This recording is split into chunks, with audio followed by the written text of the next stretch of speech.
Today's video is sponsored by FSP, one of my favorite case and power supply manufacturers. Whether you want an inexpensive feature-packed quality computer case, a high-end tower-style CPU cooler, or a powerful rock-solid power supply, FSP has you covered. I have been reviewing their stuff since way before this sponsorship, and I've always been surprised at the price to performance that FSP offers. See links in the description to browse their products, available on Amazon and Newegg. I highly recommend them.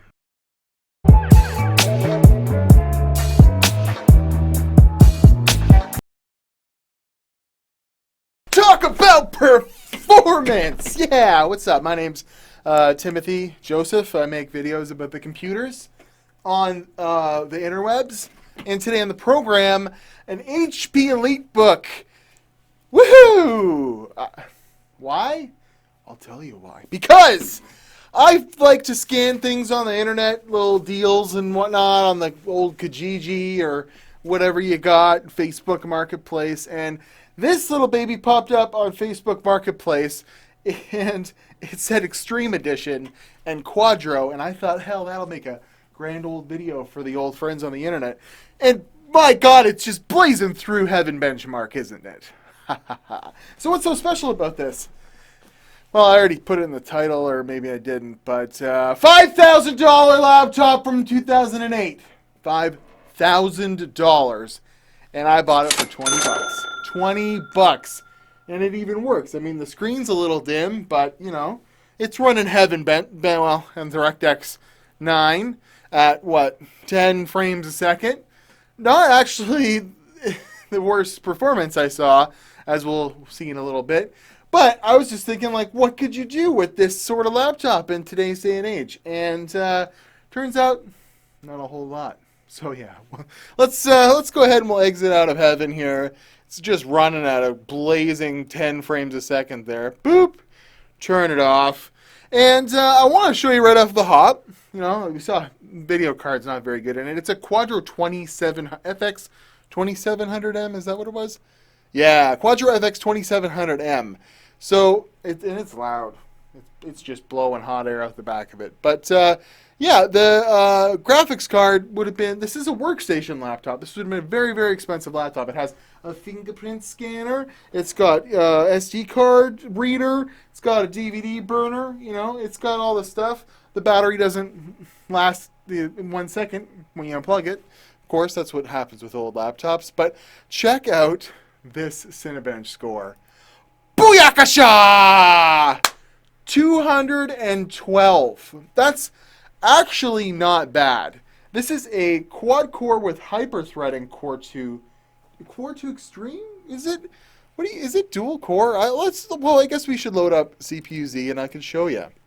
Yeah, so I just wanted to, yeah, so Core 2 Extreme, and it's got it's the Penryn series of processors, and it has a stepping Penryn. It's got what?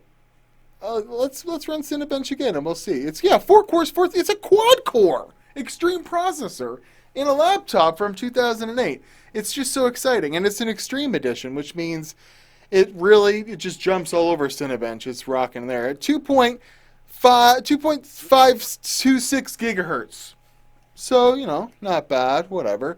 It's going to take a while to complete that, so, you know, we'll just let it do its thing or whatever. But I of course played some games with it and what have you. But I just thought this was so interesting because it was $5,000. And, you know, you look it up, there's a couple different configurations you can get in this exact model. The exact model being the EliteBook 8730W, which there were just Core 2 Duo variants of this, but this being the Quad Core Extreme Edition, I just thought that's a pretty cool, you know, thing to have in my collection of worthless crap. But we see here Intel Core 2 Extreme processor, QX9300 processor, 2.53 gigahertz, and it's 12 megs L3 cache. It's got a 1066 megahertz frontside bus, pretty damn awesome. And then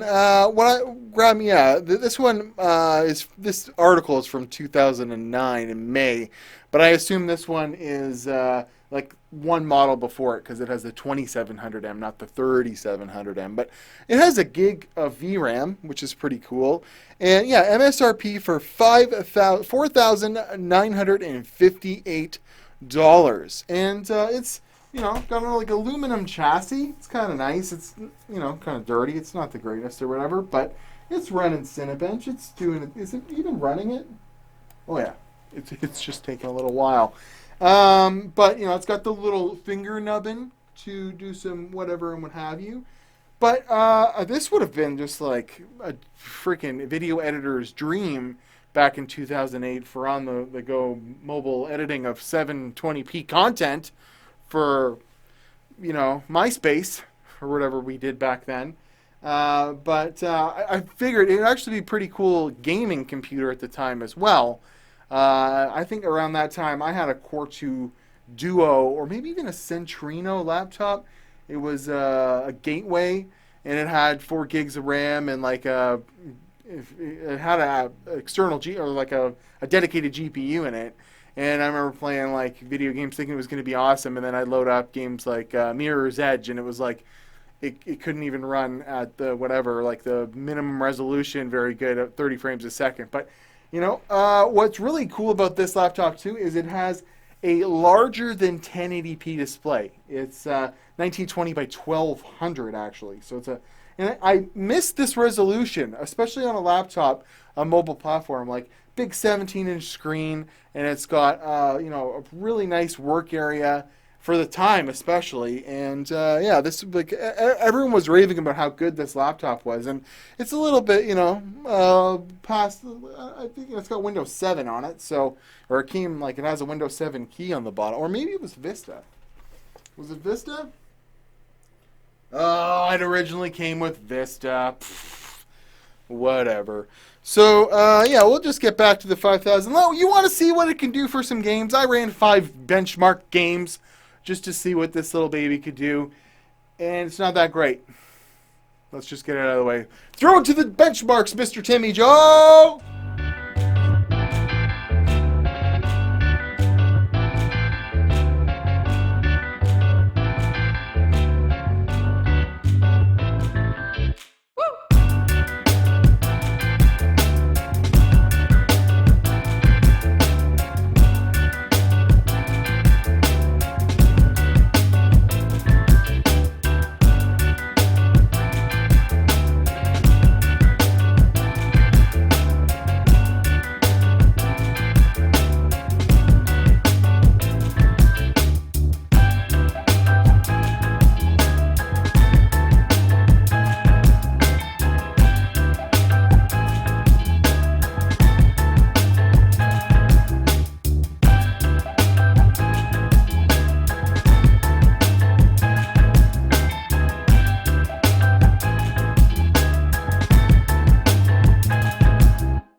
Oh, wow. So, yes, it can run Crysis. It actually runs Crysis, not so bad. It runs Far Cry, not so bad, you know.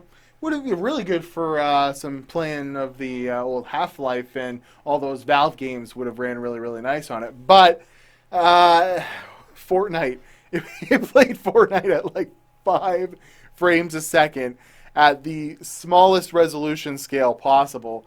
And it was like I couldn't believe it actually got up and went and ran. And I think if it had a little bit better of a GPU, it would have maybe, you know, would have been a little bit closer to playable. I know that this era of laptops is probably never going to be playable in Fortnite. But the mere fact that it ran, I mean, look, that was some pretty terrible graphics that it couldn't even keep up like enough to move around fluidly. It was just dead in the water. But it ran Crysis, it ran Dirt, it ran Half-Life, it ran Just Cause. You know, you could have bumped some of the settings down a little bit below 720p back in the day and maybe been satisfied playing a little bit of games on this. Quadro FX 2700. I'm sure is not meant to play games. There's got to be a better mobile gaming GPU, but that would have been something. This would have been, you know, a professional's laptop back in the day, and I always like to look at weird old stuff like this. I don't think we're gonna get to the end of the video and this freaking Cinebench run won't have finished.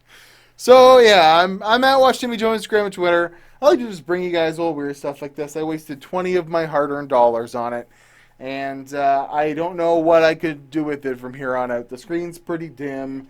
I mean, it runs Windows 7 pretty good. You can use it as like a web browsing machine. That's about it. But you know, the battery doesn't last worth a second when you unplug. Here, we'll just do it. Boo! Told ya. And that's where I'm going to end this video. I'm at Watch Timmy Joe Instagram and Twitter. The $5,000 laptop worth $20 10 years later. And yes, it can run Crysis. And no, it cannot run Far Cry. Or wait, Fortnite. I'll see you guys later.